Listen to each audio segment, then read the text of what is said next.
ರಾಜದಾರಿ TV, ಅಡೆತಡೆ ಇಲ್ಲದ ಪ್ರಜಾದಾರಿ. ನಮಸ್ಕಾರ ವೀಕ್ಷಕರೇ, ನಾನು ನಿಮ್ಮ ಪ್ರೀತಿಯ ರಾಜದಾರಿ ಶ್ರೀನಿವಾಸ್. ನೀವು ನೋಡ್ತಾ ಇದ್ದೀರಿ ರಾಜದಾರಿ ಟಿವಿ. ರಾಜದಾರಿ ಟಿವಿನ ಲೈಕ್ ಮಾಡಿ, ಶೇರ್ ಮಾಡಿ, ಹಾಗೆ ಸಬ್ಸ್ಕ್ರೈಬ್ ಮಾಡಿ. ಇವತ್ತು ಗಾರ್ಮೆಂಟ್ಸ್ ಮಹಿಳೆಯರು ಅಂದ ತಕ್ಷಣವೇ ಬೆಳಗ್ಗೆನೆ ಅಷ್ಟೊತ್ತಿಗೆ ಎದ್ದು ಅಡುಗೆ ಮಾಡಿ, ಮಕ್ಕಳನ್ನು ರೆಡಿ ಮಾಡಿ, ಮನೆಯವರಿಗೆಲ್ಲ ಏನೆಲ್ಲ ಅವನ್ನೆಲ್ಲವನ್ನು ರೆಡಿ ಮಾಡಿ, ತಾವು ಬುತ್ತಿ ಕಟ್ಕೊಂಡು ಒಂದೇ ಉಸಿರಿನಲ್ಲಿ ಉಸಿರು ಬಿಟ್ಕೊಂಡು ಜೋರಾಗಿ ಓಡ್ತಾ ಫ್ಯಾಕ್ಟ್ರಿಯ ಗೇಟ್ ಮುಂದೆ ಹೋಗಿ ನಿಲ್ಲುವಂತ ಆ ಗಾರ್ಮೆಂಟ್ಸ್ ಮಹಿಳೆಯರ ಕುರಿತು ಇವತ್ತಿನ ಈ ಕಾರ್ಯಕ್ರಮವನ್ನು ಮಾಡ್ತಾ ಇದ್ದೀವಿ. ಗಾರ್ಮೆಂಟ್ಸ್ ಮಹಿಳೆಯರು ಅಂದ ತಕ್ಷಣನೇ ಒಂದು ರೀತಿ ಏನೋ ತಾತ್ಸಾರ. ಯಾಕೆ ಅಂತಂದ್ರೆ ಅವರು ಸಣ್ಣ ಮೊತ್ತದ ಸಂಬಳಕ್ಕೆ ಹೋಗಿ ಸಂಜೆ ತನಕ ಕತ್ತೆ ದುಡಿದು ತಮ್ಮೆಲ್ಲವನ್ನು ಮರೆತು, ಆರೋಗ್ಯ ಮರೆತು, ತುಂಬಾ ಕಷ್ಟ ಪ್ರಯಾಸಗಳನ್ನು ಪಟ್ಟು ಬರ್ತಾ ಇರುವಂಥದ್ದು ವಾಸ್ತವ. ಇವತ್ತು ಗಾರ್ಮೆಂಟ್ಸ್ಗಳಲ್ಲಿ ಯಾವ ರೀತಿ ಇದೆ ಆ ಮಹಿಳೆಯರ ಪರಿಸ್ಥಿತಿ, ಗಾರ್ಮೆಂಟ್ಸ್ ಮಹಿಳೆಯರು ಮತ್ತು ಅವರ ಕುಟುಂಬದ ಜೀವನ ಹೇಗೆ ನಡೀತಾ ಇದೆ. ಈ ಗಾರ್ಮೆಂಟ್ಸ್ ಮಹಿಳೆಯರು, ನಮಗೆ ಒಂದು ಸಮೀಕ್ಷೆಯನ್ನ ನಾವು ನೋಡಿದ್ರೆ 90% ಜನ ಆ ಗಾರ್ಮೆಂಟ್ಸ್ ಮಹಿಳೆಯರು ಆ ಒಂದು ಮಾಲೀಕರಿಂದ ಆಗ್ಬೋದು, ಆ ಒಂದು ಮ್ಯಾನೇಜರ್ಗಳಿಂದ ಆಗ್ಬೋದು, ಆ ಒಂದು ಸಿಬ್ಬಂದಿಗಳಿಂದ ಬಯಸ್ಕೊಳ್ಳೋದೇ ಆಗಿರುತ್ತೆ.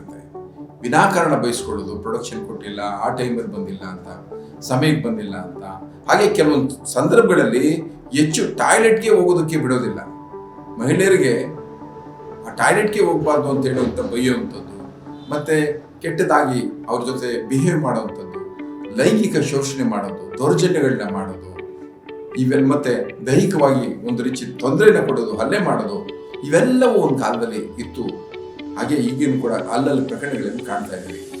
ಈ ಬಗ್ಗೆ ಈ ಗಾರ್ಮೆಂಟ್ಸ್ ಮಹಿಳೆಯರ ಒಂದು ಅನುಕೂಲಕರ ಫಲಿತಾಂಶವನ್ನು ಕೊಡೋದಕ್ಕೆ, ಅವ್ರಿಗೊಂದು ಸರಿಯಾದಂತಹ ವ್ಯವಸ್ಥೆಯನ್ನು ಕಲ್ಪಿಸೋದಕ್ಕೆ ಯಾವುದಾದ್ರೂ ಒಂದು ಆಶಾಕಿರಣ ಅಂತಂದ್ರೆ ಅದು glue, garments labour union.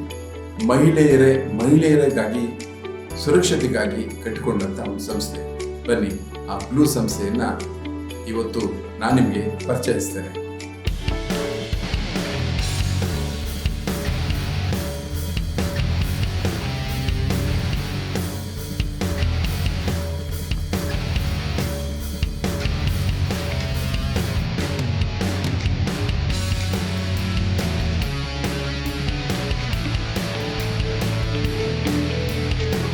Madam ಅವರೇ ನಮಸ್ಕಾರ.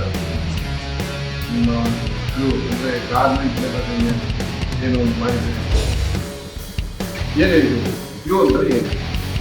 ಇದು ಅಂದರೆ ಗಾರ್ಮೆಂಟ್ ಲೇಬರ್ ಯೂನಿಯನ್ ಅಂತ ಅದರ ಹೆಸರು. ಶಾರ್ಟ್ ಫಾರ್ಮ್ ಆಗಿ CLU ಅಂತ. ಯಾವಾಗ ಶುರುವಾಯಿತು ಮತ್ತು ಇದು ಯಾಕೆ ಶುರುವಾಯಿತು? ಸರ್, ಇದು 2012ರಲ್ಲಿ ನಾವು ಗಾರ್ಮೆಂಟ್ ಲೇಬರ್ ಯೂನಿಯನ್ನ ರಿಜಿಸ್ಟರ್ ಮಾಡಿದ್ವಿ. ಯಾಕೆ ಅಂತಂದರೆ ನಾನೊಬ್ಬರು ಗಾರ್ಮೆಂಟ್ ವರ್ಕರ್. ನಾನು ಗಾರ್ಮೆಂಟ್ ಫ್ಯಾಕ್ಟ್ರಿಗೆ ಸುಮಾರು ವರ್ಷ ಕೆಲಸ ಮಾಡಿದ್ವಿ. ಅದಾದಮೇಲೆ ನನಗೆ ತುಂಬ ಹರಾಸ್ಮೆಂಟ್ ಇತ್ತು ಫ್ಯಾಕ್ಟ್ರಿ ಒಳಗಡೆ. ಆ ಸಂದರ್ಭದಲ್ಲಿ ಒಂದು ಸಂಘಟನೆಯನ್ನು ಕಟ್ಟಿದ್ವಿ ಗಾರ್ಮೆಂಟ್ ಫ್ಯಾಕ್ಟ್ರಿಯಲ್ಲಿ ವರ್ಕರ್ಗಳು. ಆ ಸಂಘಟನೆಯಲ್ಲಿ ಸ್ವಲ್ಪ ಪ್ರಾಬ್ಲಮ್ ಆಯಿತು ನನಗೆ. ಆ ಫ್ಯಾಕ್ಟ್ರಿಯಲ್ಲಿ ತುಂಬ ಕಿರುಕುಳ ಆಯಿತು. ಅದಾದಮೇಲೆ ಸಸ್ಪೆಂಡ್ ಆಯಿತು, ಸಿಕ್ಕಿಂಗ್ ಇತ್ತು, ಅದೆಲ್ಲ ಆಗಿದೆ. ಯೂನಿಯನ್ಗೆ ಫುಲ್ ಟೈಮ್ ಬಂದಾಗ ಯೂನಿಯನಲ್ಲಿ ಸ್ವಲ್ಪ ಪ್ರಾಬ್ಲಮ್ ಆಯಿತು. ಅದಾದಮೇಲೆ ನಾವೇನು ಮಾಡಿದ್ರು, 2010ರಲ್ಲಿ ನಾವು ಹೆಣ್ಮಕ್ಳು ಹೊರಗಡೆ ಬಂದು ಡಿಸೈಡ್ ಮಾಡಿ ಒಂದು ಇಮಿಡಿಯೇಟ್ ಹೆಣ್ಮಕ್ಳು ಸಂಘಟನೆ ಕಟ್ಟಿದ್ರು. ಕಾರಣ ಯಾಕೆ ಅಂತಂದರೆ, ನಿಮಗೆ ಗೊತ್ತು, ಗಾರ್ಮೆಂಟ್ ಫ್ಯಾಕ್ಟ್ರಿಯಲ್ಲಿ ಸುಮಾರು 85% ಹೆಣ್ಮಕ್ಳೇ ಕೆಲಸ ಮಾಡ್ತಾರೆ. ಹಂಗಾಗಿ ನಾವು ಒಂದು ಡಿಸೈಡ್ ಮಾಡಿದ್ರು. ಯಾಕೆಂದರೆ ನಮಗೆ ಹಳೆಯ ಎಕ್ಸ್ಪೀರಿಯೆನ್ಸು ಅಲ್ಲಿ ಇದ್ದಂಥ ವೈಸ್ ಪ್ರೆಸಿಡೆಂಟ್ ಅಂತಿಂದ ಒಂದು ಪ್ರಾಬ್ಲಮ್ ಆಯಿತು. ಹಂಗಾಗಿ ನಾವು ಡಿಸೈಡ್ ಮಾಡಿ ಈ ಥರದ ಪ್ರಾಬ್ಲಮ್ಗಳಾದಾಗ ನಾವು ಗಾರ್ಮೆಂಟ್ ಫ್ಯಾಕ್ಟ್ರಿಯಲ್ಲಿ ನಾನಾ ಸಮಸ್ಯೆಗಳನ್ನ ಫೇಸ್ ಮಾಡ್ತಾ ಇದ್ದಾರೆ. ಶಿಕ್ಷಣ ಹರಾಸ್ಮೆಂಟ್ ಆಗುತ್ತೆ, ಮೊಬೈಲ್ ಹರಾಸ್ಮೆಂಟ್ ಆಗುತ್ತೆ, ಅಬ್ಯೂಸ್ಗಳಾಗುತ್ತೆ. ಇಂಥದ್ದೆಲ್ಲ ಆದಾಗ ನಾವು ಸಂಘಟನೆ ಯಾವ ರೀತಿ ನಾವು ನ್ಯಾಯ ಕೊಡ್ತೀವಿ ಅಂತ ಹೇಳಿ, ಮತ್ತು ಈ ವುಮೆನ್ ಓರಿಯೆಂಟೆಡ್ ಫ್ಯಾಕ್ಟ್ರಿ ಆಗಿರೋದ್ರಿಂದ ನಾವು ಹೆಣ್ಮಕ್ಳೇ ಒಂದು ಯೂನಿಯನ್ನ ಮಾಡಬೇಕು ಅಂತ ಹೇಳಿ ವುಮೆನ್ ಲೆಡ್ ಯೂನಿಯನ್ನ ನಾವು ಮಾಡಿದ್ವಿ. ಅದರಲ್ಲಿ ಎಕ್ಸಿಕ್ಯೂಟಿವ್ ಮೆಂಬರ್ ಕೂಡ ಎಲ್ಲರಿಗೂ ಹೆಣ್ಮಕ್ಳಿದೆ. ಮೆಂಬರ್ಶಿಪ್ ಗಂಡ್ಮಕ್ಳಿಗೂ ತಗೋತೀವಿ, ಸಮಸ್ಯೆಗಳನ್ನ ಎಲ್ಲರಿಗೂ ನೋಡ್ತೀವಿ. ಆದರೆ ಡಿಸಿಷನ್ ಮೇಕಿಂಗು ಬರೀ ಹೆಣ್ಮಕ್ಳೇ. ನಿಮ್ಮ ಗಾರ್ಮೆಂಟ್ ಲೇಬರ್ 50% ಒಂದು ಹೆಣ್ಮಕ್ಳಿಗೆ ಗಾರ್ಮೆಂಟ್ಸ್. ಈ ಗಾರ್ಮೆಂಟ್ಸ್ ಅನ್ನೋ ಉದ್ದಿಮೆಯನ್ನು ಬಹಳಷ್ಟು ಜನ ಹೆಣ್ಮಕ್ಳು ಒಂದು ಗೃಹಿಣಿಯರಾಗಿ ಅಥವಾ ಒಂದು ವಿದ್ಯಾವಂತ ಜನ ಆಗಿರ್ಬೋದು ಇದೆಲ್ಲವೂ ಉಳ್ಕೊಳ್ತಾರೆ. ಸೊ ಈ ಗಾರ್ಮೆಂಟ್ ಏನೊಂದು ಉದ್ದಿಮೆಯಲ್ಲಿ ಹೆಣ್ಮಕ್ಳಿಗಾಗುವಂಥ ಸಮಸ್ಯೆಗಳು ಮುಖ್ಯವಾಗಿ ಇವತ್ತು ಗಾರ್ಮೆಂಟ್ ಉದ್ಯಮ ತುಂಬ ಇಂಪಾರ್ಟೆಂಟ್ ಸರ್, ಹೆಣ್ಮಕ್ಳಿಗೆ ತುಂಬ ಇಂಪಾರ್ಟೆಂಟ್. ಇವತ್ತು ಅಂದಾಜು ಕರ್ನಾಟಕದಾದ್ಯಂತ ಒಂದು 10-12 ಲಕ್ಷ ಕಾರ್ಮಿಕರು ಕೆಲಸ ಮಾಡ್ತಾ ಇದ್ದಾರೆ. ಉದ್ಯೋಗ ವೆರಿ ಇಂಪಾರ್ಟೆಂಟ್. ಬಟ್ ಇಲ್ಲಿ ಹೆಣ್ಮಕ್ಳು ಅನ್ನೋ ಕಾರಣಕ್ಕೆ ಅವರು ನಾನಾ ಥರದ ಸಮಸ್ಯೆಗಳನ್ನ ಫೇಸ್ ಮಾಡ್ತಾ ಇದ್ದಾರೆ. ಒಂದು ಏನಂತಂದರೆ ಅವ್ರಿಗೆ ಸ್ಟಾರ್ಟ್ ಆಗೋದೇ ಒಂದು ಪ್ರೊಡಕ್ಷನ್ ಟಾರ್ಚರು. ಪ್ರೊಡಕ್ಷನ್ನು ಅಲ್ಲಿ ಒಂದು ವೈಜ್ಞಾನಿಕವಾಗಿ ಪ್ರೊಡಕ್ಷನ್ನ ಫಿಕ್ಸ್ ಮಾಡಲ್ಲ, ಅಲ್ಲಿ ಅವೈಜ್ಞಾನಿಕವಾಗಿ ಪ್ರೊಡಕ್ಷನ್ನ ಫಿಕ್ಸ್ ಮಾಡ್ತಾರೆ. ಆ ಪ್ರೊಡಕ್ಷನ್ ಟಾರ್ಗೆಟನ್ನು ರೀಚ್ ಮಾಡಲಿಲ್ಲ ಅನ್ನೋ ಕಾರಣಕ್ಕೆ ಅಲ್ಲಿ ಬೈಯೋ ಅಂಥದ್ದು ಕೆಟ್ಟದಾಗಿ ಏನು ಬರ್ತೀರಾ, ಸಾಯಕ್ಕೆ ಬರ್ತೀರಾ, ಪ್ರೊಡಕ್ಷನ್ ಮಾಡಿ ಕೊಡಲೇಬೇಕು, ಮತ್ತು ಮಾಡಲಿಲ್ಲ ಅಂದರೆ ಓವರ್ ಟೈಮ್ ಓಸಿ ಮಾಡಿ ಅಂತ ಹೇಳೋವಂಥದ್ದು, ಇಂಥದ್ದೆಲ್ಲ ಸಮಸ್ಯೆಗಳು ಇದೆ. ಮತ್ತು ಆರೋಗ್ಯದ ಸಮಸ್ಯೆಗಳು, ಸಾಕಷ್ಟು ಆರೋಗ್ಯದ ಸಮಸ್ಯೆಗಳನ್ನ ಫೇಸ್ ಮಾಡ್ತಾ ಇದ್ದಾರೆ. ಮತ್ತು ಹೆಣ್ಮಕ್ಳು, ಪ್ರೆಗ್ನೆಂಟ್ ಹೆಣ್ಮಕ್ಳು ಇರ್ತಾರೆ, ಅವ್ರಿಗೆ ಎಲ್ಲ ನಾರ್ಮಲ್ ಕಾರ್ಮಿಕರ ಥರ ಪ್ರೊಡಕ್ಷನ್ ಮಾಡೋಕ್ಕಾಗಲ್ಲ. ಮತ್ತು ಕೆಲವು ಹೆಣ್ಮಕ್ಳು ಮಕ್ಕಳನ್ನ ಕರ್ಕೊಂಡ್ಬರ್ತಾರೆ. 0 to 6 ಇಯರ್ಸು ಮಕ್ಕಳುಗಳು ಕ್ರೀಚಲ್ಲಿ ಬಿಡಬೇಕು ಅಂತ ಇದೆ. ಆದರೆ ಗಾರ್ಮೆಂಟ್ ಫ್ಯಾಕ್ಟ್ರಿಯಲ್ಲಿ 1-1.5 ವರ್ಷದವರೆಗೆ ಮಕ್ಕಳನ್ನ ತೊಗೊಳಲ್ಲ, 1 ವರ್ಷದ ಮೇಲೇ ತೊಗೊಳ್ಳೋ ಅಂಥದ್ದು ಆ ಥರದ್ದು ವ್ಯವಸ್ಥೆ ಇದೆ. ಮತ್ತು ಸಣ್ಣ ಮಕ್ಕಳಾದರೆ ಹಾಲು ಕುಡ್ಸೋಕ್ಕೆ ಹೋಗಬೇಕಾಗುತ್ತೆ, ಅವ್ರು ಟೈಮ್ ಕೊಡಲ್ಲ, ಈ ಥರದ್ದೆಲ್ಲ ಇದೆ. ಮತ್ತು ಬೈಯೋದೆಲ್ಲ ಇದೆ. ನಾನು ಕೆಲಸ ಮಾಡುವಾಗ ಸಿಕ್ಕಾಪಟ್ಟೆ ಇತ್ತು. ಇವಾಗ ಆಲ್ಮೋಸ್ಟ್ ಸ್ವಲ್ಪ ಕಡಿಮೆ ಆಗಿದೆ ಅಂತ ಹೇಳ್ಬೋದು. ನಾವು ಕೆಲಸ ಮಾಡುವಾಗೆಲ್ಲನೂ ಕೆಲಸಕ್ಕೆ ಬೇಡ ಅಂದರೆ ಇಮಿಡಿಯೇಟಾಗಿ ಕಳಿಸ್ಬಿಡ್ತಾ ಇದ್ರು. ಇವಾಗ ಸ್ವಲ್ಪ ಮಟ್ಟಿಗೆ ಚೇಂಜಸ್ನ ನೋಡ್ತಾ ಇದ್ದೀವಿ. ಆದ್ರೂ ಸಾಕಷ್ಟು ಸಮಸ್ಯೆಗಳಿದೆ.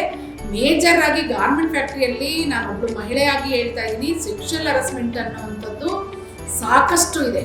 ಅಲ್ಲಿ ಕಮಿಟಿಗಳನ್ನ ಮಾಡ್ತಾರೆ, ನಾಮಕಾವಸ್ಥೆಗೆ ಕಮಿಟಿಗಳನ್ನ ಮಾಡ್ತಾರೆ.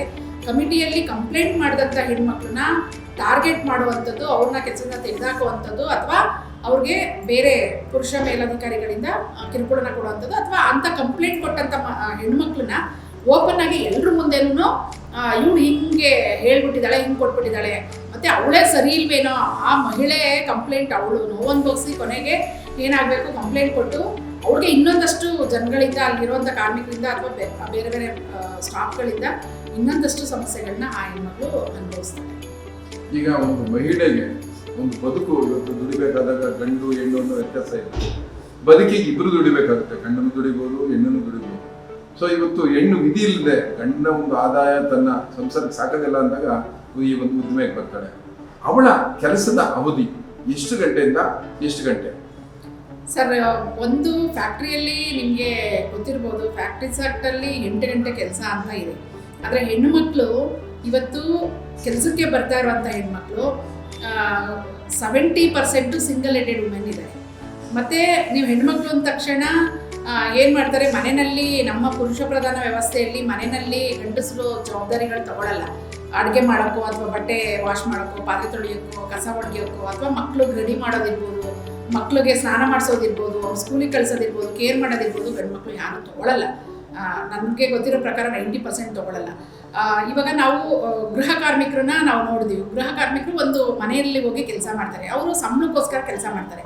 ಅದೇ ನಮ್ಮ ಗಾರ್ಮೆಂಟ್ ಹೆಣ್ಮಕ್ಳು 8 ಗಂಟೆ ಫ್ಯಾಕ್ಟ್ರಿಯಲ್ಲೂ ದುಡಿತಾರೆ, ಜೊತೆಗೆ ಮನೆಯಲ್ಲೂ ಕೂಡ ಹೋಗಿ ಕೆಲಸ ಮಾಡ್ತಾರೆ. ತುಂಬ ಡಬಲ್ ಬರ್ಡನ್ ಆಗ್ತಾ ಇದೆ ಅವರಿಗೆ. ಮನೆಯಲ್ಲಿ ಫ್ರೀಯಾಗಿ ಕೆಲಸ ಮಾಡ್ತಾರೆ, ಫ್ಯಾಕ್ಟ್ರಿಗೆ ಬಂದು 8 ಅವರ್ ಕೆಲಸ ಮಾಡ್ತಾರೆ. ಅದೇ ನೀವು ITBT ಕಂಪ್ನಿಯಲ್ಲಿ ಹೆಣ್ಮಕ್ಳು ಕೆಲಸ ಮಾಡೋರಿಗೆ ಅವ್ರಿಗೆ ತುಂಬ ಜಾಸ್ತಿ ಸಂಬಳ ಇದೆ. ಅವ್ರು ಏನು ಮಾಡ್ತಾರೆ, ಯಾರನ್ನೋ ಕೆಲಸದವ್ರನ್ನ ನೇಮಿಸ್ಕೋತಾರೆ, ಮತ್ತು ಅವರು 8 ಗಂಟೆ ಕೆಲಸ ಮಾಡಿ ಬಂದರೆ ಮಿಕ್ಕಿ ಟೈಮು ರೆಸ್ಟ್ ಮಾಡ್ತಾರೆ, ಇನ್ನೇನೋ ಮಾಡ್ತಾರೆ, ಕಾಲ ಕಳೀತಾರೆ, ಹಿಂಗೋ ಮಾಡ್ತಾರೆ. ಆದರೆ ಗಾರ್ಮೆಂಟ್ ಹೆಣ್ಮಕ್ಳು ಇಲ್ಲಿ ಒಂದು ಮನೆ ಕೆಲಸದ ಜೊತೆಗೆ ಏನು ಮಾಡ್ತಾಯಿದ್ರೆ, ಕಡಿಮೆ ಸಂಬಳ ಇರೋದ್ರಿಂದ ಕೆಲವು ಹೆಣ್ಮಕ್ಳು ಕೆಲಸ ಮುಗಿಸ್ಕೊಂಡು ಬಂದು ಫ್ಯಾಕ್ಟ್ರಿಯಿಂದ ಬಂದು ಮನೆ ಕೆಲಸ ಮಾಡಿಕೊಂಡು ಜೊತೆಗೆ ಮನೆಯಲ್ಲೂ ಮಿಷಿನ್ ಇಟ್ಕೊಂಡು ಬ್ಲೌಸ್ ಹೊಲಿಯುವಂಥದ್ದು, ಅಥವಾ ಬಂದು ಕೆಲಸದಿಂದ ಬಂದು ಪೀಸ್ ವರ್ಕಿಗೆ ಕೂಡ ಹೋಗ್ತಾರೆ. ಯಾಕೆಂದರೆ ಸಂಬಳ ಸಾಕಾಗಲ್ಲ ಅನ್ನೋ ಕಾರಣಕ್ಕೆ ಬೇರೆ ಬೇರೆ ಕೆಲಸಗಳನ್ನು ಆಲ್ಟರ್ನೇಟಿವ್ ಆಗಿ ಕೆಲಸದಿಂದ ಬಂದು ಕೂಡ ಮಾಡ್ತಾರೆ. ಮನೆ ಕೆಲಸನೂ ಕೂಡ ಪೂರ್ತಿ ಅವ್ರ ಮೇಲೆ ಜವಾಬ್ದಾರಿ ಇದೆ ಸರ್. ಈಗ ಈ ಒಂದು ಹೆಣ್ಣು ಮಕ್ಕಳಿಗೆ ಕೆಲವೊಂದು ಕಾರ್ಖಾನೆಗಳು ನೀವು ಹೇಳಿದಂಗೆ ಸೆಕ್ಸುವಲ್ ಹರಾಸ್ಮೆಂಟು, ಲೈಂಗಿಕ ದೌರ್ಜನ್ಯಗಳು ನಡೀತಾ ಇದೆ. ಹಾಗೆಯೇ ಅವರು ಕೌಟುಂಬಿಕ ದೌರ್ಜನ್ಯಕ್ಕೂ ಕೂಡ ಗೊತ್ತಿಲ್ಲದೆ ಸಿಗ್ತಾರೆ. ಗಾರ್ಮೆಂಟ್ಸ್ಗೆ ಅಂದ ತಕ್ಷಣ ಸಮಾಜದಲ್ಲಿ ಗಾರ್ಮೆಂಟ್ಸ್ ಹೋಗೋದು ಅನ್ನೋದನ್ನ ಏನೋ ಒಂದು ಶೋಷಣೆ ರೀತಿಯಲ್ಲಿ ನೋಡೋ ಪರಿಸ್ಥಿತಿ ಒಂದು ಕಾಲದಲ್ಲಿ ಇತ್ತು. ಇವತ್ತು ಸುಧಾರಿಸಿದೆ. ಏನು ಹೇಳ್ತಾರೆ? ಖಂಡಿತ ಸರ್, ನಾವೆಲ್ಲ ಕೆಲಸ ಮಾಡುವಾಗ ಸಿಕ್ಕಾಬಟ್ಟೆ ಗಾರ್ಮೆಂಟ್ ಫ್ಯಾಕ್ಟ್ರಿಗೆ ಹೋಗ್ತಾರೆ ಅಂದ್ರೆ ಮದುವೆ ಮಾಡ್ಕೊಳ್ತಾ ಇರಲಿಲ್ಲ ಸರ್. ಗಾರ್ಮೆಂಟ್ ಫ್ಯಾಕ್ಟ್ರಿಗೆ ಹೋಗ್ತಾರೆ ಅಂದ್ರೆ ಹೆಣ್ಮಕ್ಳು ಕೆಟ್ಟದಾಗ ನೋಡೋರು, ಗಾರ್ಮೆಂಟ್ ಫ್ಯಾಕ್ಟ್ರಿಗೆ ಹೋಗ್ತಾರ ಅಂತ. ಆದರೆ ಇವತ್ತು ಗಾರ್ಮೆಂಟ್ ಫ್ಯಾಕ್ಟ್ರಿಯಲ್ಲಿ ನಿಜವಾಗ್ಲೂ ತುಂಬ ಒಂದು ಗೌರವಯುತವಾಗಿ ಕೆಲಸ ಮಾಡ್ತಾರೆ ಹೆಣ್ಮಕ್ಳು, ತುಂಬ ಕಷ್ಟಪಡ್ತಾರೆ. ಬೆಳಗ್ಗೆ ಬಂದರೆ 9 ಗಂಟೆಯಿಂದ 8 ಗಂಟೆವರೆಗೆ ಮಿಷಿನಿಂದ ಎದೊಳಕ್ಕಾಗಲ್ಲ, ಅರ್ಧ ಗಂಟೆ ಊಟ ಟೈಮ್ ಇರುತ್ತೆ, ಟಾಯ್ಲೆಟ್ಗೂ ಹೋಗಲ್ಲ, ನೀರು ಕುಡಿಯೋಕ್ಕೆ ಟೈಮ್ ಇರಲ್ಲ ಅವ್ರಿಗೆ. ಅಷ್ಟು ಒಂದು ಹಾನೆಸ್ಟಾಗಿ ಕೆಲಸ ಮಾಡ್ತಾರೆ. ತುಂಬ ಹೆಮ್ಮೆಯಿಂದ ಹೇಳ್ತೀನಿ, ತುಂಬ ಗೌರವ ಇದೆ ಗಾರ್ಮೆಂಟ್ ಕಾರ್ಮಿಕರಿಗೆ. ಒಂದು ಗೌರವಫುಲ್ ಆದಂಥ ಕೆಲಸನ ಗಾರ್ಮೆಂಟ್ ವರ್ಕರು ಇವತ್ತು ಮಾಡ್ತಾ ಇದ್ದಾರೆ ಸರ್. ಈಗ ಮಹಿಳೆಯರಿಗೆ ಅವರು ಕೆಲವೊಂದು ಕಾರ್ಖಾನೆಗಳಲ್ಲಿ ಮಾಲೀಕರು ಏನು ಅವ್ರಿಗೆ ಒಂದು ಭವಿಷ್ಯ ನಿಧಿ ಪ್ರಾವಿಡೆಂಟ್ ಫಂಡ್ ಅಂತ ಕಟ್ಟಬೇಕು, ಒಂದು ಭಾಗ ಅವ್ರು ಕಟ್ಟಬೇಕು, ಒಂದು ಭಾಗ ಇವರು, ಎಷ್ಟೋ ಕಡೆ ವಂಚನೆ ಮಾಡಿದ್ದಾರೆ. ಪ್ರಾವಿಡೆಂಟ್ ಫಂಡ್ ಕಟ್ಟೇ ಇಲ್ಲ. ESI ಫೆಸಿಲಿಟಿ 3-4 ತಿಂಗಳು ಇರೋದೇ ಇಲ್ಲ. ಸೊ ಆನಂತರ ESI ತೋರಿಸ್ಕೊಂಡ್ರೆ ಸಿಗುತ್ತೆ, ಇದಿರಲಿಲ್ಲ. ಸೊ ಈ ಪ್ರಾವಿಡೆಂಟ್ ಫಂಡ್ ವಂಚನೆ ಆಗಿರೋ ಏನಾದರೂ ಪ್ರಕರಣಗಳು ನಿಮಗೆ ಕೇಳ್ಬಿಟ್ಟಿದ್ದೀರಾ ನೀವು? ಅದೇ ಸರ್, ಒಂದು ಏನಂತಂದರೆ ನಮಗೆ ಗೊತ್ತಿರೋ ಪ್ರಕಾರ ಎಕ್ಸ್ಪೋರ್ಟ್ ಕಂಪ್ನಿಗಳು ಏನಿದೆಯೋ ಅಲ್ಲಿ ಆಲ್ಮೋಸ್ಟ್ ESI PFನ ಕರೆಕ್ಟಾಗಿ ಕಟ್ತಾರೆ, ಕೊಡ್ತಾರೆ. ಮತ್ತು ಪ್ರತಿಯೊಂದೂ ಸಂಬಳದ್ದು ಅದೆಲ್ಲ ವ್ಯವಸ್ಥೆ 100% ಕರೆಕ್ಟಾಗಿದೆ. ಆದರೆ ಈ ಪೀಸ್ ರೈಟು, ಜಾಬ್ ವರ್ಕು, ಈ ಥರದ್ದು ನಾಯಿ ಕೊಡೆಗಳ ಥರ ಫ್ಯಾಕ್ಟ್ರಿಗಳು ಶುರುವಾಗಿದೆ ಸರ್. ತುಂಬ ಫ್ಯಾಕ್ಟ್ರಿಗಳಲ್ಲಿ ಏನು ಮಾಡ್ತಾರೆ, ESI ಕೊಡಲ್ಲ, PFನೂ ಕೊಡಲ್ಲ, ಬೋನಸ್ ಕೊಡಲ್ಲ, ದುಡ್ಸ್ಕೊಳ್ತಾರೆ.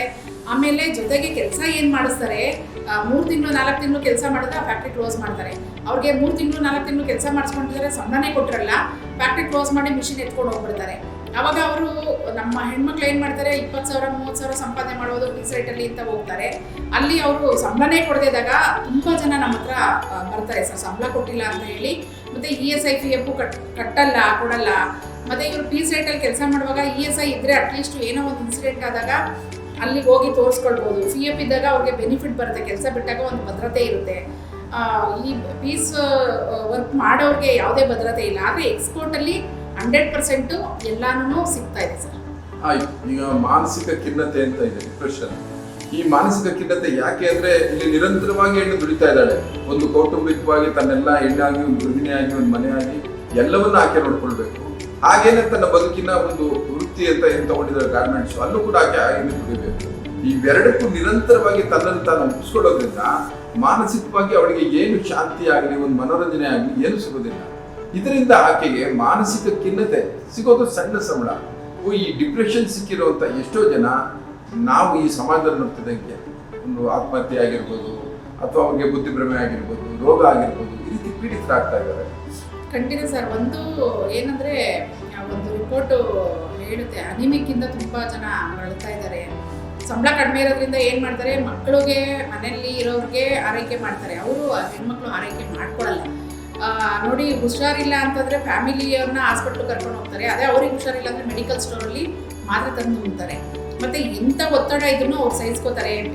ಡಬಲ್ ಕೆಲಸಗಳು ಮಾಡೋ ಅಂಥದ್ದು, ಏನೇ ಸಮಸ್ಯೆಗಳಿದ್ರೂ ಫೇಸ್ ಮಾಡ್ತಾರೆ. ಓಪನ್ ಆಗಿ ಹೇಳ್ಕೊಳ್ಳೋಕ್ಕೆ ಅಥವಾ ಅವ್ರ ಫ್ರೀ ಟೈಮು ಎಲ್ಲೋ ಅವ್ರಿಗೆ ಮನೋರಂಜನೆ ಒಂದು ನಾವು ತೊಗೊಳ್ಬೇಕು ಅಂದರೆ ಅವ್ರಿಗೆ ಟೈಮೇ ಇಲ್ಲ. ಹಂಗಾಗಿ ಏನು ಒತ್ತಡ ಜಾಸ್ತಿ ಖಂಡಿತ ಆಗ್ತಾ ಇದೆ ಸರ್. ತುಂಬ ಒತ್ತಡಗಳು ಗಾರ್ಮೆಂಟ್ ಹೆಣ್ಮಕ್ಳಿಗೆ ಆಗ್ತಾ ಇದೆ. ಇವಾಗ ಫ್ರೀಯಾಗಿರೋ ಹೆಣ್ಮಕ್ಳು ಏನೋ ಫಿಲಮ್ಗೆ ಹೋಗ್ತಾರೆ, ಅಥವಾ ಎಲ್ಲೋ ಫ್ರೆಂಡ್ಸ್ಗಳ ಜೊತೆ ಟೈಮ್ ಕಳೀತಾರೆ, ಅಥವಾ ಪೇಪರ್ ಓದ್ತಾರೆ, ಟಿವಿಗಳನ್ನ ನೋಡ್ತಾರೆ, ಎಲ್ಲ ಮಾಡ್ತಾರೆ.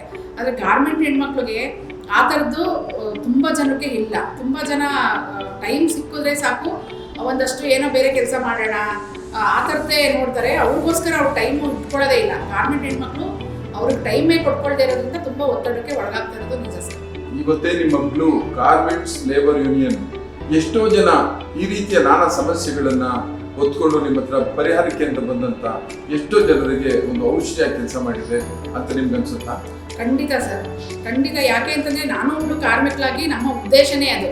ಒಂದು, ಇವತ್ತು ಫ್ಯಾಕ್ಟ್ರಿ ವೆರಿ ಇಂಪಾರ್ಟೆಂಟು. ನಾನು ಹೇಳ್ತಾ ಇದ್ದಿಲ್ಲ, ಫ್ಯಾಕ್ಟ್ರಿ, ಗಾರ್ಮೆಂಟ್ ಫ್ಯಾಕ್ಟ್ರಿ ಇವತ್ತು ಲಕ್ಷಾಂತರ ಜನಕ್ಕೆ ಉದ್ಯೋಗ ಕೊಟ್ಟಿದೆ. ಸೇಮ್ ಟೈಮು ಅವ್ರ ಹಕ್ಕುಗಳನ್ನು ಇಂಪಾರ್ಟೆಂಟು. ಅದನ್ನು ನಾವು ಫ್ಯಾಕ್ಟ್ರಿನೂ ಉಳಿಬೇಕು, ಕಾರ್ಮಿಕರ ಹಕ್ಕುಗಳು ಉಳಿಬೇಕು. ಕಾರ್ಮಿಕರಿಗೆ ಯಾವುದೇ ಸಮಸ್ಯೆಗಳು ಅಂತ ನಮ್ಮ ಹತ್ರ ಬಂದಾಗ ಬರೀ ಫ್ಯಾಕ್ಟ್ರಿಗೆ ಸಂಬಂಧಪಟ್ಟಂಥ ಸಮಸ್ಯೆಗಳು ಅಷ್ಟೇ ಇರ್ತೀರ, ಅವರಿಗೆ ಫ್ಯಾಮಿಲಿ ಸಮಸ್ಯೆ, ಕೌಟುಂಬಿಕ ಸಮಸ್ಯೆ, ಅಥವಾ ಮಕ್ಕಳದೇನೋ ಸಮಸ್ಯೆ ಬಂತು, ಲಾಯರ್ ಸಪೋರ್ಟ್ ಬೇಕು, ಯಾವುದೋ ಆಸ್ತಿ ವಿಚಾರ ಇರ್ಬೋದು, ಯಾವುದೇ ಥರದ ಸಪೋರ್ಟು ಬೇಕಿದ್ರೂ ಗಾರ್ಮೆಂಟ್ ಲೇಬರ್ ಯೂನಿಯನ್ನು ಅದಕ್ಕೆ ಸಂಬಂಧಪಟ್ಟಂತ ಒಂದು ಅಧಿಕಾರಿಗಳು ಅಥವಾ ಲಾಯರ್ಗಳಿಗೆ ಸಂಪರ್ಕ ಮಾಡೋದು, ಪೊಲೀಸ್ ಸ್ಟೇಷನ್ಗೆ ಸಪೋರ್ಟ್ ಮಾಡೋ ಅಂಥದ್ದು, ಎಲ್ಲ ಥರದ ಸಪೋರ್ಟ್ನ ಗಾರ್ಮೆಂಟ್ ವರ್ಕರ್ಗೆ ಬರೀ ಅವರು ಫ್ಯಾಕ್ಟ್ರಿಗೆ ಸಂಬಂಧಪಟ್ಟಿದ್ದು ಅಷ್ಟೇ ಅಲ್ದಿರ ಎಲ್ಲ ಥರದ ಸಪೋರ್ಟನ್ನು ನಾವು ಇವತ್ತು ಮಾಡ್ತಾ ಇದ್ದೀವಿ. 100% ಯಾವುದೇ ಕೇಸ್ಗಳು ಬಂದ್ರೂ ನಮ್ಮ ಹತ್ರ ಇಲ್ಲಿವರೆಗ ಯಾವುದೋ ನಮ್ಮ ಕೈಲಿ ಆಗಿಲ್ಲಪ್ಪ, ಕಾರ್ಮಿಕರು ಬೇಸರ ಪಟ್ಕೊಂಡು ಹೋಗಿದ್ದಾರೆ ಅನ್ನೋಂಥದ್ದಿಲ್ಲ. ನಮ್ಮ ಹತ್ರ ಬಂದಾಗ 100% ನ್ಯಾಯ ಕೊಡಿಸೋವಂಥ ಕೆಲಸನ ನಾವು ಮಾಡ್ತಾ ಇದ್ದೀವಿ ಸರ್. ಸೊ ಮಹಿಳೆಯರಿಗೆ ಒಂದು ರೀತಿ ಸಾಂತ್ವನವಾಗಿ ಪರಿಹಾರವಾಗಿ ನಿಮ್ಮ ಕ್ಲೂ ಬೆಳೀತಾ ಇದೆ. ಹಾಗೇನೆ ಈಗ ಅನೇಕ ಈ ರೀತಿಯ ದೌರ್ಜನ್ಯ ಮಾಡಿರುವಂಥ ಮಾಲೀಕರು, ಕಾರ್ಖಾನೆಗಳು ಇದ್ರ ವಿರುದ್ಧ ನೀವು ಹೋರಾಟ ಮಾಡಿದ್ದೀರಿ. ಅವರಿಗೆ ನೀವು ಸರಿಯಾದಂಥ ಬುದ್ಧಿ ಅಥವಾ ಶಿಕ್ಷಣ ಅಥವಾ ಪಾಠವನ್ನು ಕಲಿಸಿರುವಂಥದ್ದು ಯಾವುದಾದ್ರು ನಿಮಗೆ ನಿದರ್ಶನಗಳು ನಮ್ಗೆ ಸಿಗುತ್ತಾ?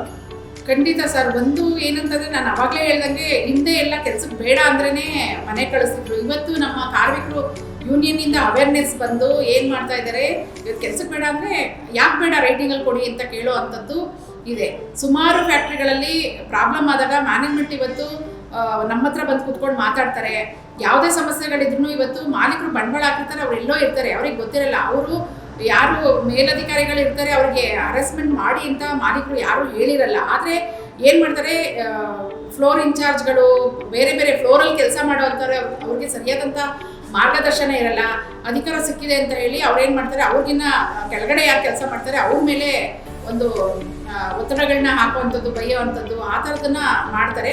ಆದರೆ ಸುಮಾರು ಮ್ಯಾನೇಜ್ಮೆಂಟ್ ಹತ್ರ ನಾವು ಮಾತುಕತೆ ಆಡ್ತಾ ಇದ್ವಿ. ಆದರೆ ಇವತ್ತು ಒಂದಷ್ಟು ಚೇಂಜಸ್ಗಳನ್ನ ನಾವು ತರ್ತಾ ಇದ್ದೀವಿ. ಮ್ಯಾನೇಜ್ಮೆಂಟ್ ಅವರು ಒಪ್ಕೊಳ್ತಾರೆ. ಈ ಥರದ್ದು ಏನಾದರೂ ಆದಾಗ, ಸಮಸ್ಯೆಗಳಾದಾಗ ಖಂಡಿತ ಆಗಿದೆ ಅಂತ ಹೇಳಿ ಅದನ್ನು ಪರಿಹರಿಸ್ಕೊಂಡು ಅದಕ್ಕೆ ನ್ಯಾಯ ಕೊಡುವಂಥ ಕೆಲಸಗಳನ್ನ ಮಾಡ್ತಾ ಇದ್ದಾರೆ.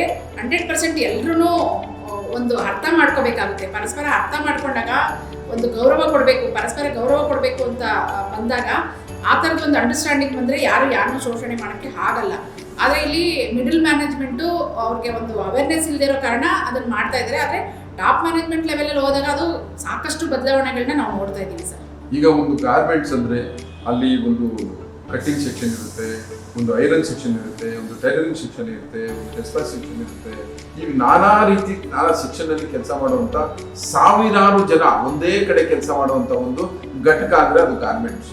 ಇಷ್ಟು ಜನಕ್ಕೆ ಅಲ್ಲಿ ಬೇಕಾದಂಥ ಒಂದು ಶೌಚಾಲಯ ವ್ಯವಸ್ಥೆ ಆಗಿರಲಿ, ಅವರಿಗೆ ಬೇಕಾದಂಥ ಒಂದು ಔಷಧಿ ವಿಷಯಗಳ ವಿಚಾರ ಆಗಲಿ, ಅಥವಾ ಅವ್ರಿಗೆ ಬೇಕಾದಂಥ ಒಂದು ಕ್ಯಾಂಟೀನ್ ಫೆಸಿಲಿಟಿ ಆಗಲಿ, ಇವೆಲ್ಲವೂ ಅಲ್ಲಿ ಸಿಗ್ತಾ ಇದೆಯಾ, ಸಾಧ್ಯವಾಗಿದೆಯಾ? ಅದು ಖಂಡಿತ ಸರ್. ನಾವು ಒಂದು ಎಲ್ಲಾನು 100% ಸರಿ ಇದೆ ಅಂತ ಹೇಳೋಕ್ಕಾಗಲ್ಲ. ಇನ್ನೂ ನಾವೊಂದು 10% ಬದಲಾವಣೆಗಳನ್ನ ನೋಡ್ತಾ ಇರ್ಬೋದು. ಇದರಲ್ಲಿ ನಾವು ಕೆಲಸ ಮಾಡೋ ಕಡೆ 100% ಟಾಯ್ಲೆಟ್ ವ್ಯವಸ್ಥೆ ಚೆನ್ನಾಗಿದೆ, ಕ್ರೀಚ್ ವ್ಯವಸ್ಥೆ ಚೆನ್ನಾಗಿದೆ, ಆಂಬುಲೆನ್ಸ್ ಕೊಟ್ಟಿದ್ದಾರೆ, ಡಾಕ್ಟರ್ ಇದ್ದಾರೆ, ನರ್ಸ್ ಇದ್ದಾರೆ. ಮತ್ತು ಕ್ಯಾಂಟೀನ್ ವ್ಯವಸ್ಥೆ, ಫ್ರೀ ಊಟ ಕೊಡುವಂಥದ್ದು ಅಷ್ಟೊಂದು ಇಲ್ಲ. ಕ್ಯಾಂಟೀನ್ ಅಂದರೆ ಕ್ಯಾಂಟೀನ್ ವ್ಯವಸ್ಥೆ ಮಾಡಿದ್ದಾರೆ. ಬಟ್ ಇನ್ನೂ 90% ಫ್ಯಾಕ್ಟ್ರಿಗಳಿಗೆ ಅವೇರ್ನೆಸ್ಸೇ ಇಲ್ಲ. ನಾವು ಸಂಘಟಿತರಾಗಬೇಕು, ಯೂನಿಯನ್ ಇದೆ, ನಮ್ಮ ರೈಟ್ಸು, ನಮ್ಮ ಹಕ್ಕು, ಏನಾದರೂ ವೈಲೇಷನ್ ಆದಾಗ ನಾವು ಅದನ್ನ ಪ್ರತಿಭಟಿಸಬೇಕು, ಪ್ರಶ್ನೆ ಮಾಡಬೇಕು ಅನ್ನೋಂಥದ್ದು ಬಂದಿಲ್ಲ. ನಾವು ಎಲ್ಲಿ ಕೆಲಸ ಮಾಡ್ತಿದ್ದೀವೋ ಅಂಥ ಕಡೆ ಸ್ವಲ್ಪ ಮಟ್ಟಿಗೆ ನಾವು ಚೇಂಜಸ್ನ 100% ನೋಡ್ತಾ ಇದ್ದೀವಿ. ಮಾಲೀಕರು ಅದಕ್ಕೆ ಸ್ಪಂದಿಸ್ತಾ ಇದ್ದಾರೆ, ಮ್ಯಾನೇಜ್ಮೆಂಟಲ್ಲಿ ಸ್ಪಂದಿಸ್ತಾ ಇದ್ದಾರೆ. ನಾವು ಯಾವುದನ್ನು ಐಡೆಂಟಿಫೈ ಮಾಡಿ ಹೇಳ್ತಾ ಇದ್ದೀವೋ ಅದನ್ನು 100% ಸರಿ ಮಾಡ್ಕೊಳ್ತಾ ಇದ್ದಾರೆ. ಸರಿ ಮಾಡಿಕೊಂಡು ಒಂದು ಬದಲಾವಣೆಗಳನ್ನ ಕಾಣ್ತಾ ಇದ್ವಿ. ಅದನ್ನು ಇನ್ನೂ ಎಲ್ಲ ಕಡೆಗೂ ಎಕ್ಸ್ಪೆಂಡ್ ಮಾಡಬೇಕು. ಕಾರ್ಮಿಕರಿಗೆ ಒಂದು ಸಂಘಟನೆ ಇದೆ ಅನ್ನುವಂಥ ಒಂದು ಅವೇರ್ನೆಸ್ ಬರಬೇಕು, ಸಂಘಟನೆ ಜೊತೆಗೆ ಸೇರ್ಕೋಬೇಕು. ಮತ್ತು ಯಾವುದೇ ಥರ ಸಮಸ್ಯೆಗಳಿದ್ರೂ ಸಂಘಟನೆ ಹತ್ರ ಬಂದಾಗ ಅದನ್ನು ನಾವು ಮಾಲೀಕರ ಹತ್ರ ಕೂತ್ಕೊಂಡು ಸರಿ ಮಾಡ್ಬೋದು. ಸರಿ ಮಾಡೋಕ್ಕೆ ಖಂಡಿತ ಆಗುತ್ತೆ, ಅದಕ್ಕೆ ಒಪ್ಕೊಳ್ತಾರೆ.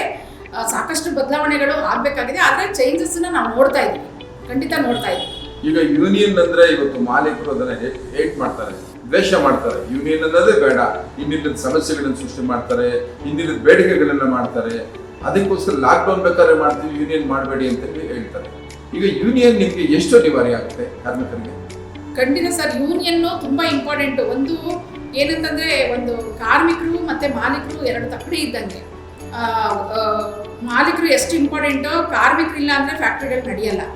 ಮತ್ತು ಕಾರ್ಮಿಕರದು ಸಮಸ್ಯೆಗಳು ಬಂದಾಗ ಅವ್ರು ಸ್ಟ್ಯಾಂಡಿಂಗ್ ಆರ್ಡ್ರಲ್ಲೇ ಇದೆ, ಸಂಘಟನಾ ಸ್ವತಂತ್ರ ಇದೆ ಅನ್ನುವಂಥದ್ದು ಫ್ಯಾಕ್ಟ್ರಿಗಳ ಸ್ಟ್ಯಾಂಡಿಂಗ್ ಆರ್ಡ್ರಲ್ಲೇ ಇದೆ.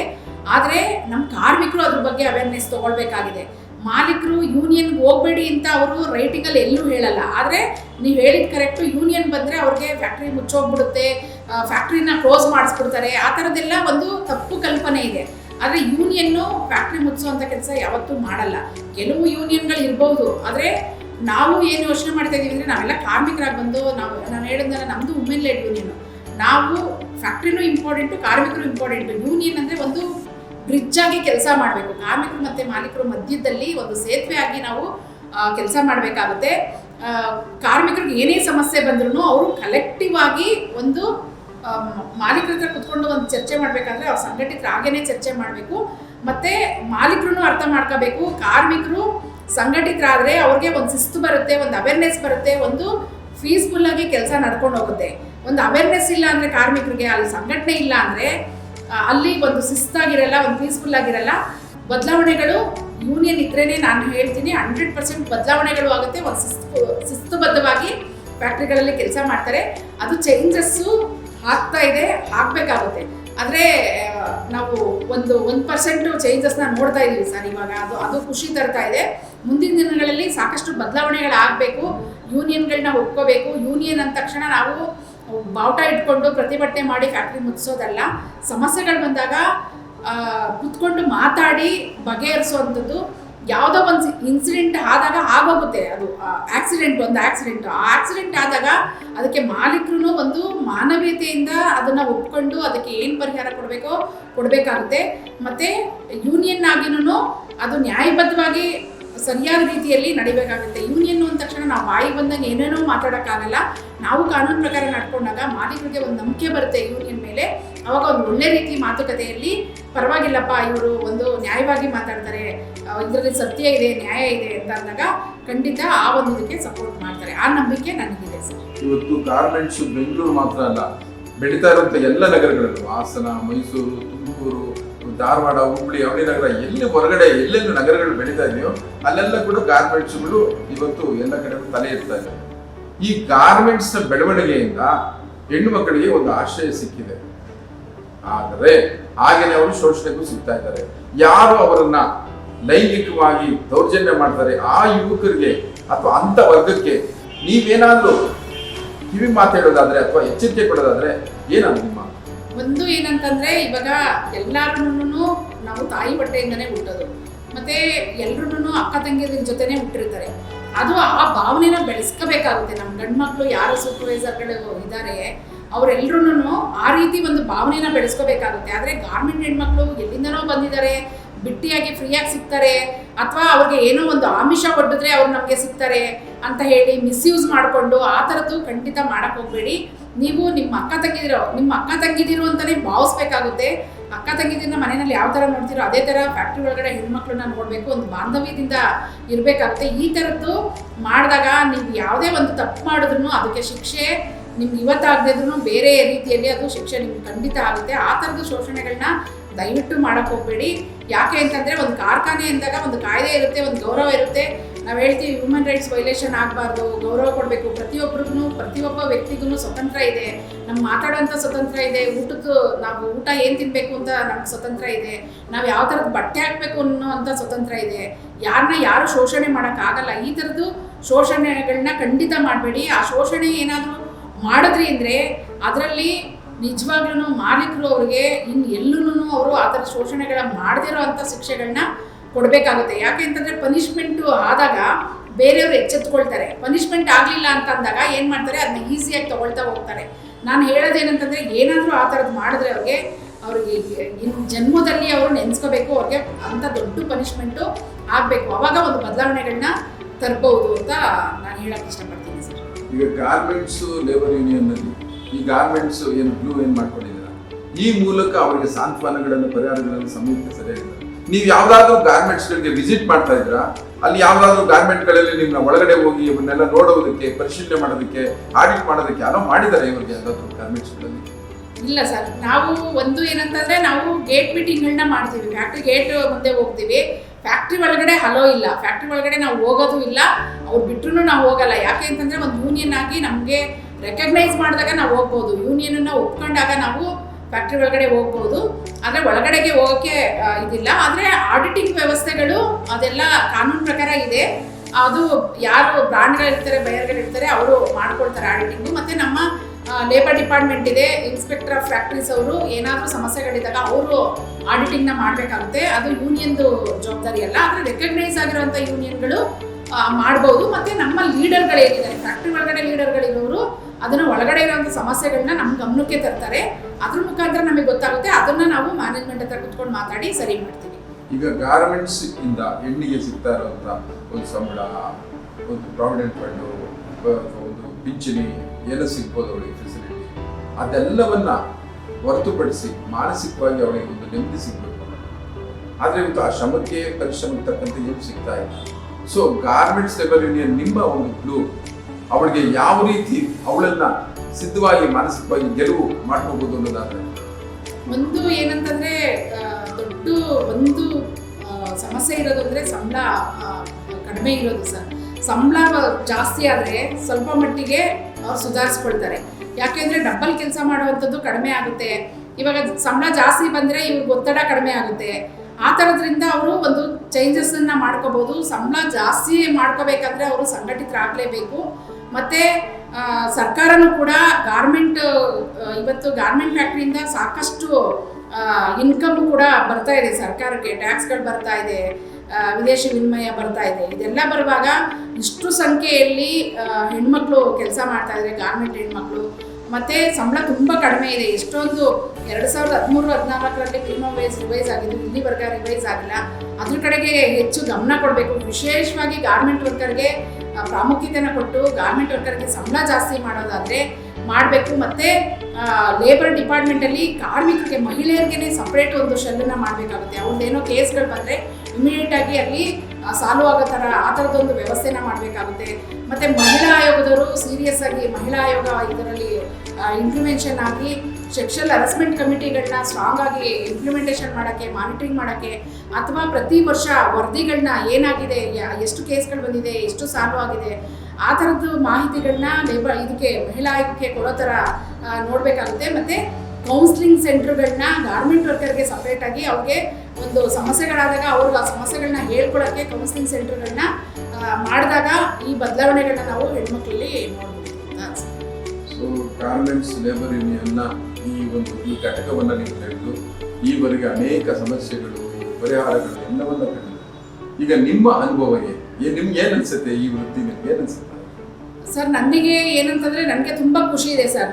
ಒಂದು ಏನಂತಂದರೆ ಈ ಕೆಲಸ ಮಾಡುವಾಗ ಯಾರೋ ಹೆಣ್ಮಕ್ಳುಗಳು ತುಂಬ ಸರಿ ಒಂದು ಗ್ರ್ಯಾಜುಟಿ ತಗೊಳಕ್ಕೆ ಒಂದು 10 ಸರಿ 15 ಸರಿ ಹೋಗಿರ್ತಾರೆ. 1 ವರ್ಷ 2 ವರ್ಷ ಆಗುತ್ತೆ ಕೆಲಸ ಬಿಟ್ಟು ಕೊಟ್ಟಿರಲ್ಲ.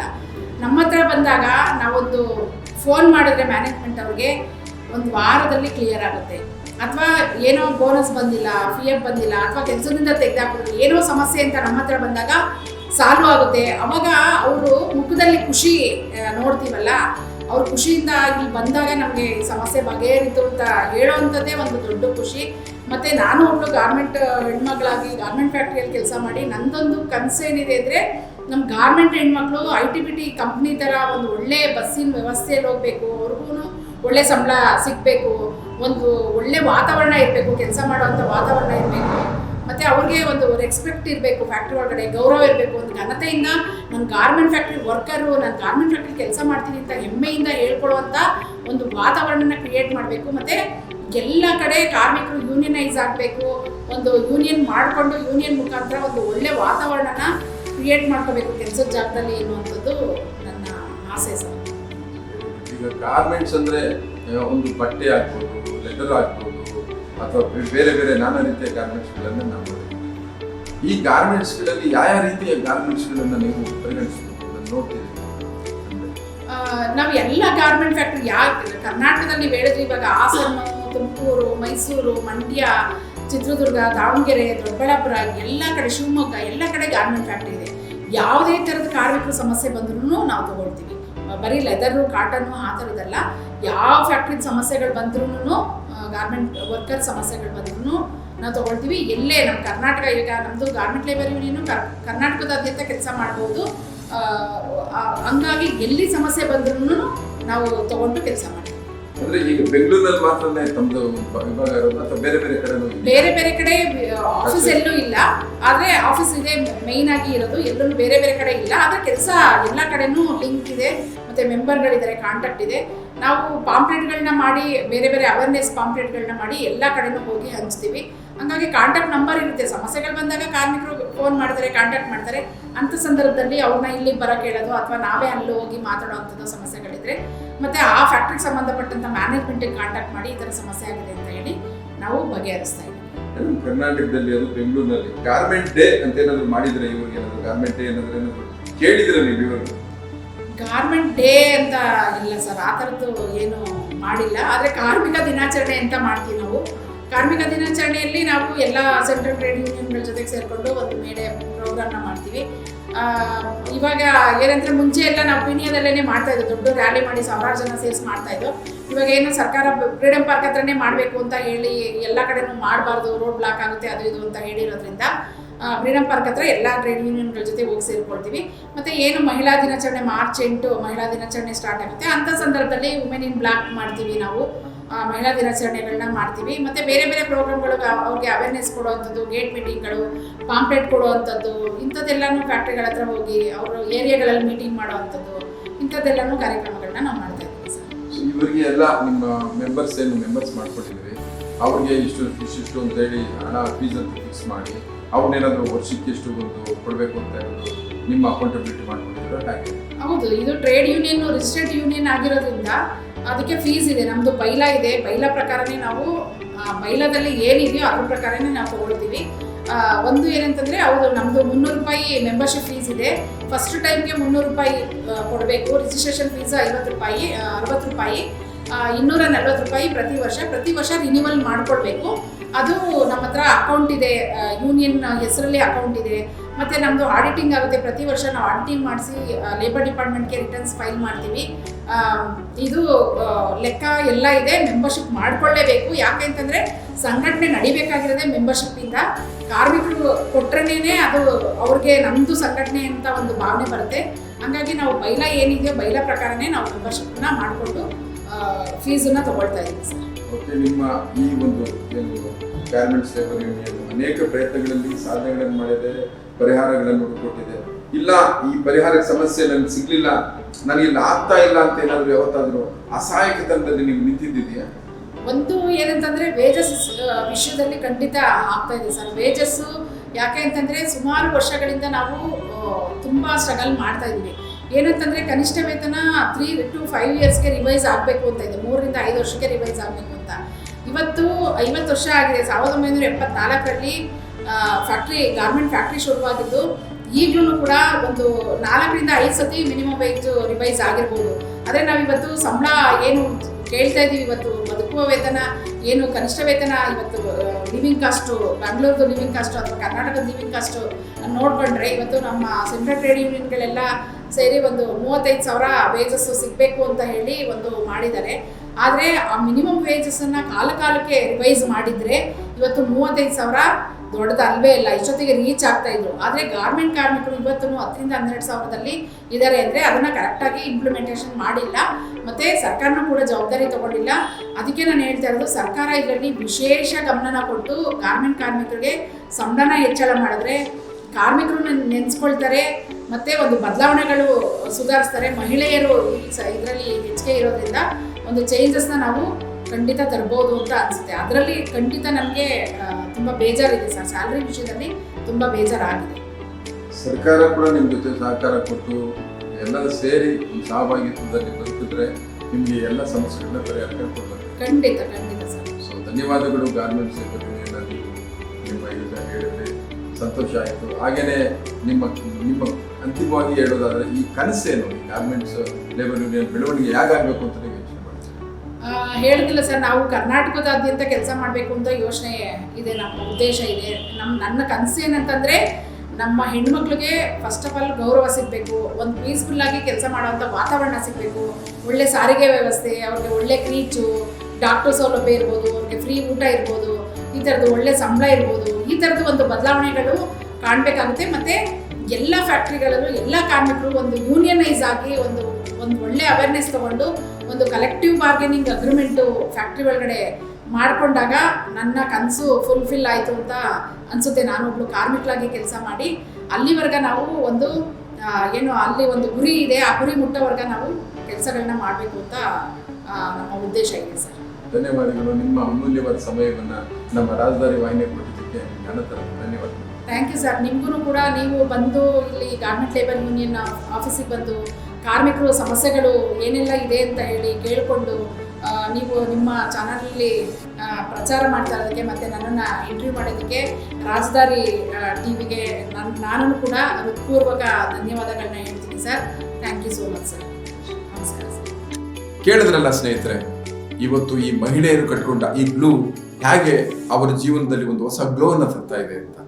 ಹೌದು, ಮಹಿಳೆಯರ ಸಾಂತ್ವನಕ್ಕಾಗಿ, ಮಹಿಳೆಯರ ಸಮಾಧಾನಕ್ಕಾಗಿ, ಮಹಿಳೆಯರ ರಕ್ಷಣೆಗಾಗಿ ನಿಂತಂಥದ್ದು ಇವತ್ತು ನಾವು ನೋಡ್ತಾ ಇದ್ದೇವೆ. ಹಾಗೆ ಮಹಿಳೆಯರಿಂದ ಬೆಳೆದಂಥ ಈ ಸಮಾಜ, ಈ ಸಮುದಾಯಗಳು, ನಾವೆಲ್ಲರೂ ಕೂಡ ಮಹಿಳೆಯರಿಗೆ ಈ ಮೂಲಕ ಗೌರವಗಳನ್ನು ಅರ್ಪಿಸ್ತಾ ಈ ಕಾರ್ಯಕ್ರಮನ ಆ ಗಾರ್ಮೆಂಟ್ಸ್ ಮಹಿಳೆಯರಿಗೆ ಡೆಡಿಕೇಟ್ ಮಾಡ್ತಾ ಇದ್ದೀನಿ. ನಮಸ್ಕಾರ. ರಾಜಧಾರಿ ಟಿವಿ, ಅಡೆತಡೆ ಇಲ್ಲದ ಪ್ರಜಾದಾರಿ.